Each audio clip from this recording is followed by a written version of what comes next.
Bonjour à tous, ceci est la dernière vidéo d'une série de 3. Elle concerne l'utilisation de l'information sur la population pour comprendre son évolution au cours du temps et l'évolution de l'utilisation des soins. Cela se concrétise au travers du dashboard. Le dashboard fait partie d'un dispositif d'ensemble permettant à la gouvernance de développer un cycle adaptatif d'implémentation, évaluation, apprentissage, adaptation. Comment allons-nous développer l'évaluation à partir de données populationnelles et d'utilisation des soins? Nous avons développé un travail au travers de quelques principes de base. Ainsi, la compréhension de la population et de l'utilité des actions implémentées se développe premièrement en stratifiant la population à partir de trajectoires typiques d'utilisation de services et non de maladies, en décrivant des strates à partir d'indicateurs clés, en décrivant la distribution de populations incluses au sein de différentes strates, en décrivant l'évolution des strates au cours du temps dans un contexte, en s'intéressant à la transition des personnes entre différentes strates, et finalement en décrivant l'évolution des strates documentées au travers d'indicateurs clés. La stratification de la population se fait par classe d'âge et au sein de chaque classe d'âge en fonction de trajectoires d'utilisation typiques des soins de santé. Nous avons ainsi les strates suivantes par classe d'âge, des plus faibles utilisateurs, ceux qui utilisent de manière importante les soins infirmiers, ceux qui transitent de manière importante entre le domicile et l'hôpital, ceux qui sont hospitalisés pendant longtemps, et éventuellement ceux qui ont une mortalité très importante. Pour chaque strate, nous avons à disposition des indicateurs. Ceci concerne une description générale de la strate, des indicateurs sociodémographiques, des indicateurs épidémiologiques, de soins à domicile, d'utilisation des urgences, d'utilisation hospitalière et d'utilisation de médicaments.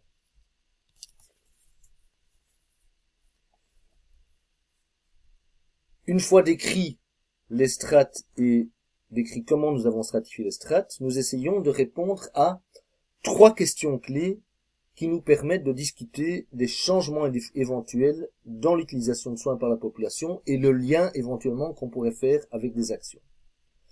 Première question, c'est de savoir à quelle strate correspond la population incluse qui, a priori, bénéficie d'actions qui vont faire partie du sous-programme qui m'intéresse.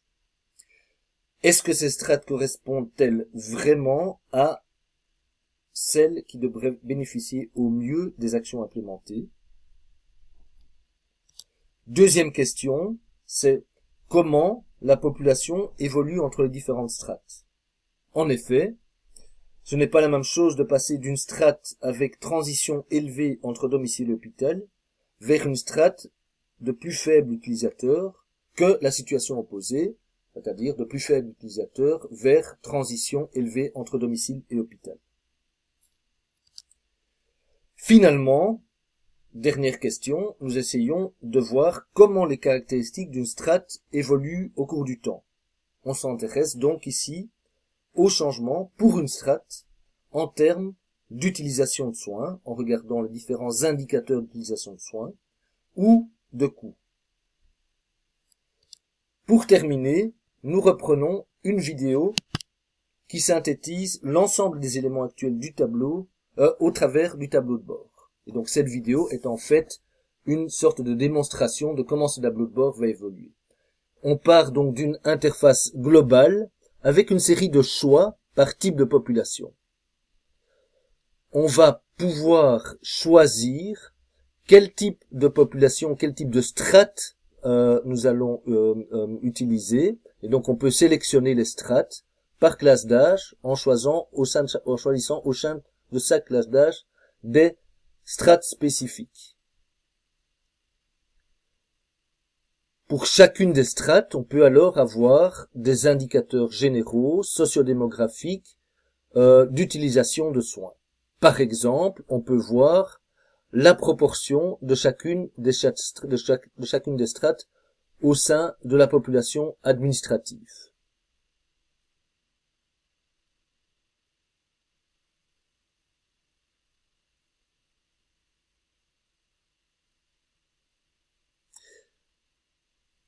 Ensuite, on peut aussi choisir les différentes actions qui vont m'intéresser et qui pourraient concerner des strates spécifiques. Ces actions vont faire un sous-programme et on peut alors définir le niveau d'implémentation de chacune de ces actions comme nous l'avons fait déjà lors d'un exercice précédent.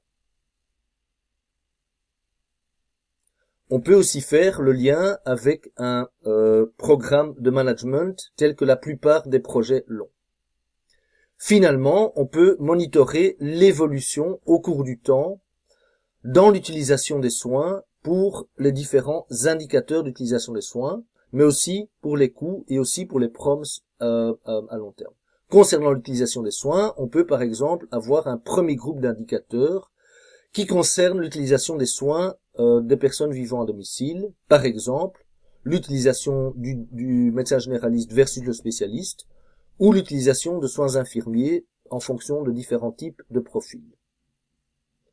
On peut avoir des indications par rapport à l'utilisation des urgences, par exemple la fréquence d'utilisation des urgences, mais aussi des trajectoires spécifiques telles que les personnes qui vont directement aux urgences sans être référées par le généraliste et qui retournent directement. Une autre chose à laquelle on peut s'intéresser, c'est ceux qui utilisent de manière fréquente les urgences, par exemple la proportion utilisant plus que 2 fois les urgences sur 6 mois.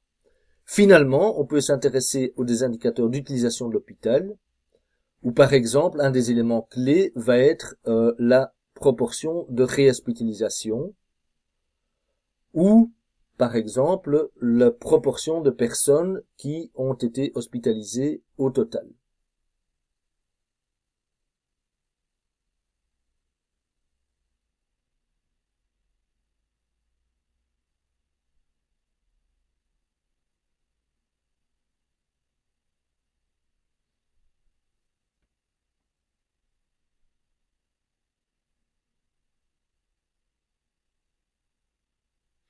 Finalement, on peut s'intéresser à des indicateurs concernant la prescription de médicaments et notamment la polymédication.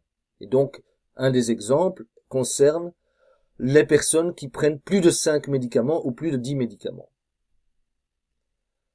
Pour finir, et désolé pour cette vidéo qui est un peu chaotique, on voudrait dans le futur développer des cartes qui permettent d'avoir une meilleure compréhension du contexte d'utilisation des soins par zone géographique.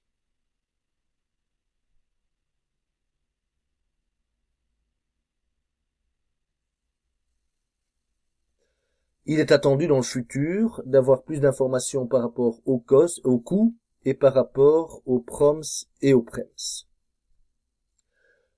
Cette vidéo, ce dashboard, on s'attend à ce qu'il soit disponible pour de vrai en fonction de toute une série de processus qui doivent encore se finaliser au niveau de Health Data qui doit nous mettre à disposition le programme adéquat pour construire le dashboard, mais au niveau d'autres gestionnaires de bases de données, la base de données IMA, la base de données RHM, le bon fonctionnement de la collecte de données des proms et prems, les informations par rapport au BELRAI qui viendront par la suite, et concernant la base de données IMA, les informations concernant la population incluse et, on espère, les pseudocodes permettant de comprendre et de savoir qui sont les personnes qui bénéficient de quel type d'action.